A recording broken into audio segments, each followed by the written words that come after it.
بني الإسلام على خمسة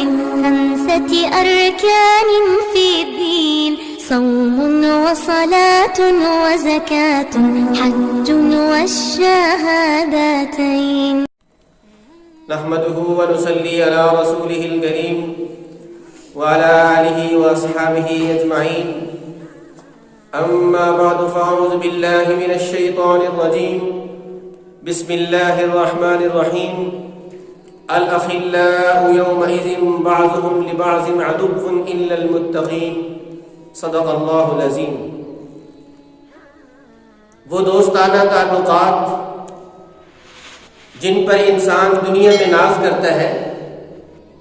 اور بعض اوقات جن کی خاطر حلال اور حرام کا فرق مٹا دیتا ہے اور کبھی ان تعلقات کو نبھانے کے لیے جائز و ناجائز کی پرواہ ختم کر دیتا ہے، یہ تعلقات قیامت کے دن نہ صرف یہ کہ کام نہیں آئیں گے بلکہ دشمنی میں تبدیل ہو جائیں گے۔ سورہ زخرف کی جو آیت میں نے آپ کے سامنے پڑھی ہے اس میں اللہ تبارک و تعالیٰ یہی ارشاد فرماتے ہیں کہ تمام کے تمام دوست ایک دوسرے کے دشمن ہو جائیں گے، ہاں جن کی دوستی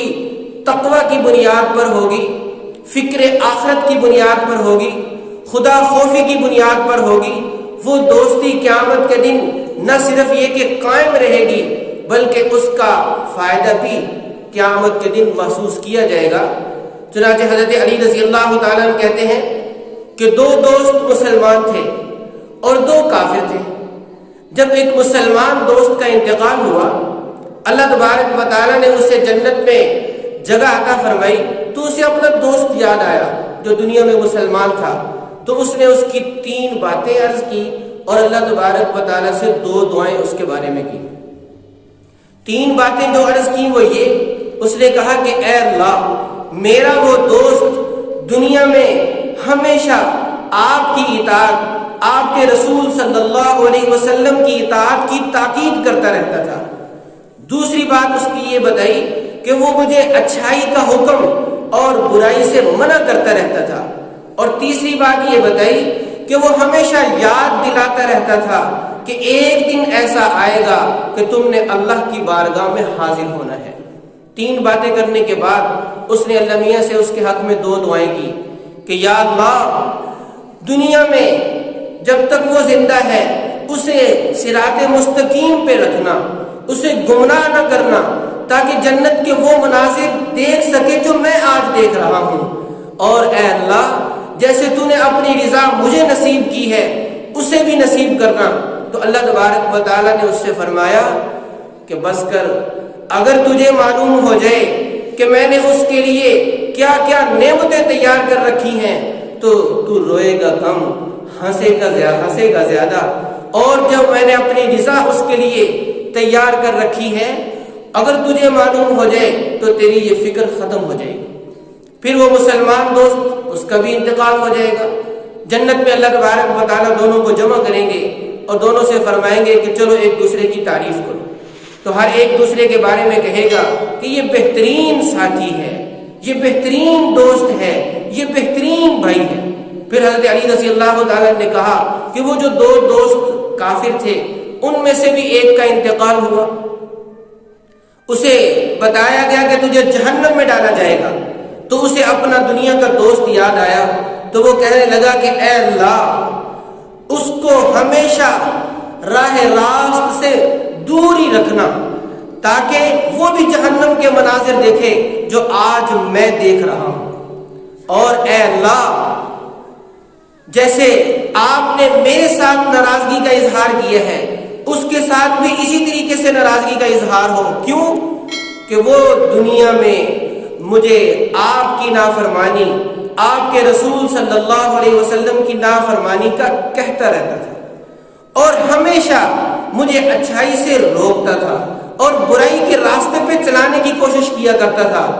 اور مجھے بار بار کہا کرتا تھا کہ کوئی نہیں، قیامت کوئی پوچھ گچھ ہونے کی نہیں ہے، بس جو جی میں آئے وہ کرتے رہو۔ تو اس لیے اے اللہ، تو اسے کبھی بھی راہ راست پہ نہ آنے دینا۔ چنانچہ اس کے دوسرے دوست کا جب انتقال ہو جائے گا، دونوں کو وہاں جمع کیا جائے گا تو اللہ تعالیٰ دونوں سے کہیں گے تم ایک دوسرے کی تعریف کرو، تو دونوں میں سے ہر ایک دوسرے کے بارے میں کہے گا بدترین ساتھی ہے، بدترین دوست ہے، بدترین بھائی ہے۔ تو حضرت علی رضی اللہ تعالیٰ عنہ نے یہ دو نمونے ہمارے سامنے رکھے ہیں۔ اب ہم نے یہاں رہتے ہوئے یہ دیکھنا ہے، فیصلہ کرنا ہے کہ ہماری دوستی کی بنیاد کیا چیز ہونی چاہیے۔ تو واضح طور پر اس سے ہمیں یہ سبق مل گیا کہ ہماری دوستی کی بنیاد دین ہونا چاہیے، اللہ تبارک و تعالیٰ کی تعلیمات ہونی چاہیے، یہ دوستی اللہ کے لیے ہونی چاہیے۔ حدیث میں آتا ہے کہ جو دو آدمی اللہ کے لیے دوستی کرتے ہیں قیامت کے دن انہیں عرش الہی کا سایہ نصیب ہوگا، جس دن اس کے سوا کوئی سایہ نہیں ہوگا۔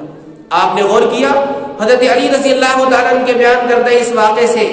کہ اگر ہم یہ چاہتے ہیں کہ ہمارے دوست جنت میں پہنچ کر ہمارے لیے یہ دعائیں کریں تو پھر ہمیں وہی 3 کام کرنے ہیں جو حضرت علی رضی اللہ تعالیٰ نے اس کے اچھے دوست کے بتائے ہیں۔ نمبر 1 کہ ہم اپنے دوستوں کو اللہ کی اطاعت، اللہ کے رسول صلی اللہ علیہ وسلم کی اطاعت کا کہتے رہیں۔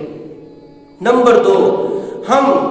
اچھائی کی دعوت اور برائی سے روکتے رہیں۔ اور نمبر 3 ہم برابر یاد دلاتے رہیں کہ ایک دن ایسا آنے والا ہے کہ ہم نے اللہ کی بارگاہ میں حاضر ہونا ہے۔ یہ 3 کام ہم کرتے رہیں تو ہمارے حلقہ احباب کے جتنے بھی دوست ہیں انشاءاللہ وہ جنت میں پہنچ کر ہمارے حق میں دعائیں کریں گے، ہمارے صراط مستقیم پہ ڈٹے رہنے کی دعائیں کریں گے۔ تو یہ بڑا آسان نسخہ ہے جو حضرت علی رضی اللہ تعالیٰ نے ہمیں بتا دیا ہے، ورنہ کسی دنیاوی مفاد کی وجہ سے، کسی لالچ یا خود غرضی کی وجہ سے یا شہوت پرستی کی وجہ سے ہم نے اپنی دوستی کی بنیاد غلط چیز پہ رکھ لی